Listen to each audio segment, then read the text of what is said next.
নমস্কার বন্ধুরা, আশা করছি আপনারা সবাই খুব ভালো আছেন। আমি অনিমা চলে এসেছি আবার একটা নতুন ভিডিও নিয়ে।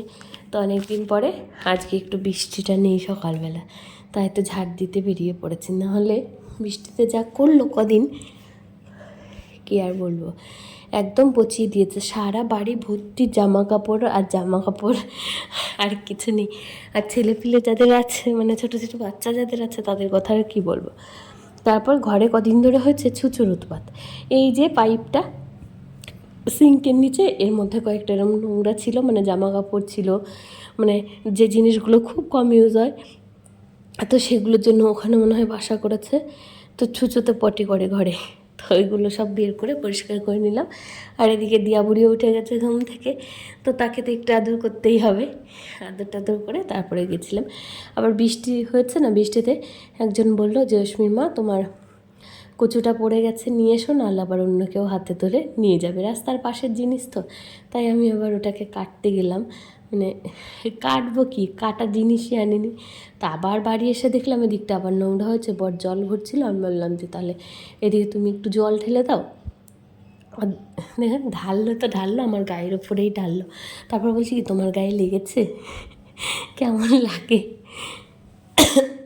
তো তারপরে দিকটা পরিষ্কার করে দিয়ে, বৃষ্টিতে একদম নোংরা হয়ে গেছে, কালো হয়ে গেছে, মেঝেগুলো সব ঘষতে হবে। তো আজকে আর সময় নেই, অন্য দিন ঘষবো। আর ওদিকে একটা ছাঁচি কুমড়োও হয়েছে, সেটাও পারতে হবে।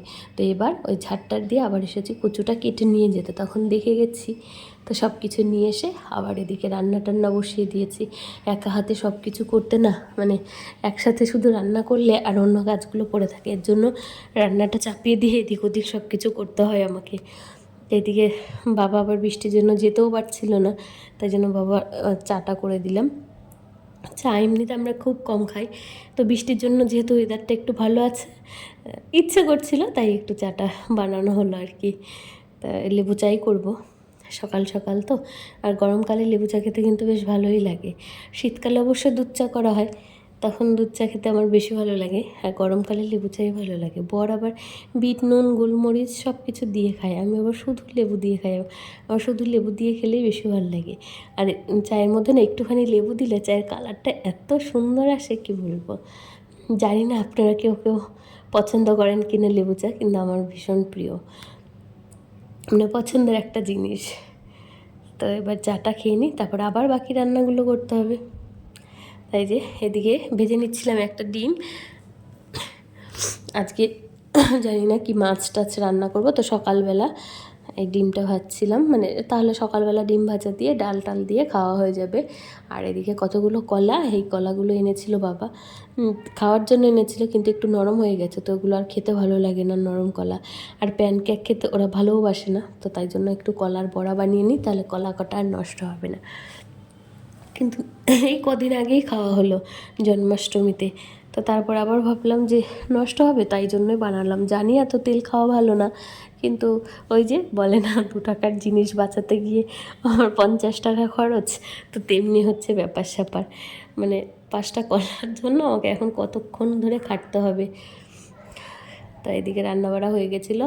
আর দুপুরের খাবার দাবারে কী ছিল সেটা দেখিয়ে নিই। এই যে ইলিশ মাছ করেছিলাম, ওটা পোস্ত দিয়ে, সর্ষে দিইনি আজকে, শুধু পোস্ত দিয়েই করেছি। আমার সর্ষে খেতে অত বেশি ভালো লাগে না, সর্ষের থেকে মনে হয় কি শুধু পোস্ত দিয়ে করলে যেন মাছটা অনেক বেশি টেস্টি হয়। আর আজকের মাছটা কী বলবো, খুব ভালো ছিল, খুব। এর আগেও একদিন বলেছিলাম, তো সেদিনকারই 2টো মাছ এনেছিল, একটা ছিল আর একটা রান্না করেছিলাম। তো এটা বাবাকে দিচ্ছি, একটা ইলিশ মাছ আর একটু পেঁপে সিদ্ধ দিয়েছি। মানে বাবা আবার অন্য কিছু, মানে বেশি কিছু পছন্দ করে না। আমরা যেমন সবজি টবজি সব কিছু খাই, ভাজাভুজি, বাবা আবার ওইসব অত কিছু খায় না। আর এটা ছিল চুনো মাছ। এই মাছটা ছিল একদমই নদীর, মানে এই গঙ্গা থেকে ধরে এনেছিল।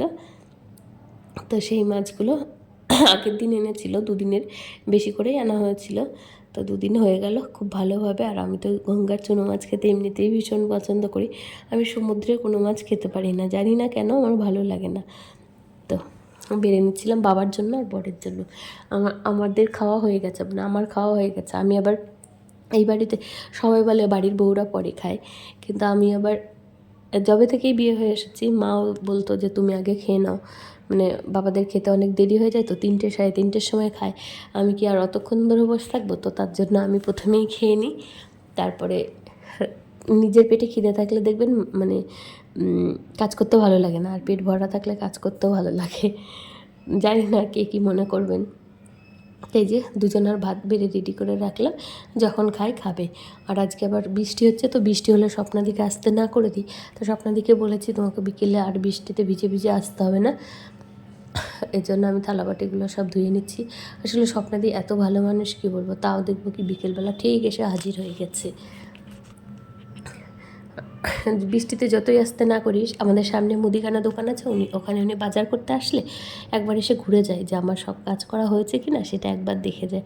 আসলে মানুষটা এত ভালো, কি বলবো।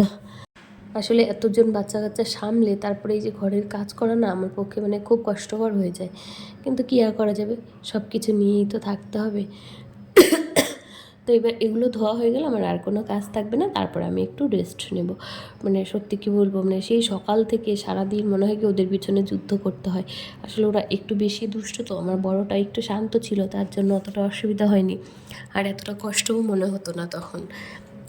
আর ওদের পিছনে হঠাৎ করে ছোটোছুটি করতে গিয়ে মনে হয় কি অনেক বেশি ক্লান্ত হয়ে পড়ি। আমরা দুজন মানুষ তো মানে আমি, আমার বর, সবাই পুরো নাজেহাল হয়ে যায়। বাবা তো মাঝে মাঝে ওদেরকে নিয়ে পারেই না, ঘুম পাড়াতে গেলে দেখা যাবে কি বাবার কাছ থেকে ছুটে ছুটে চলে আসে, মানে তখন এমন কান্নাকাটি শুরু করবে, মা বাঁচাও, বাবা বাঁচাও, মনে হবে কি দাদু মেরেছে, কিন্তু দাদু কিন্তু কিছুই বলে না, দাদুকে ওরা খুব ভালো করে বসেছিল। এইটা দাদুকে আনার জন্য 3জন দাঁড়িয়েছে। হ্যাঁ তাই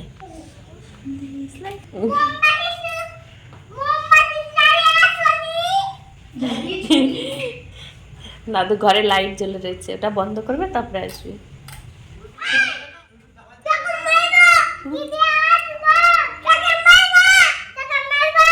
তোকে না বলো, তোমাকে অমনি বলে না। দাদু এসে দুজনকে বের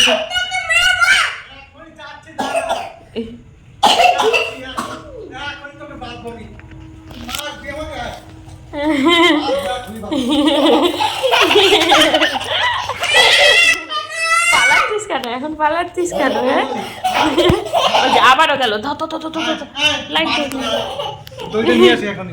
দাও, লাইট দাও। এই যে বাবাকে আনার জন্য 3জন দেখলেনি তো, লাইট ধরে ধরে দাদুকে আনবে 3জন, মানে কি বলবো, এতটা ভালোবাসা। এই ভালোবাসাটা যদি সবার বাড়িতে থাকে তাহলে বৃদ্ধ বাবা মায়েদের কোনো কষ্ট থাকবে না। ওরা দাদুকে খুব ভালোবাসে, আর দাদু ওদেরকে খুব ভালোবাসে।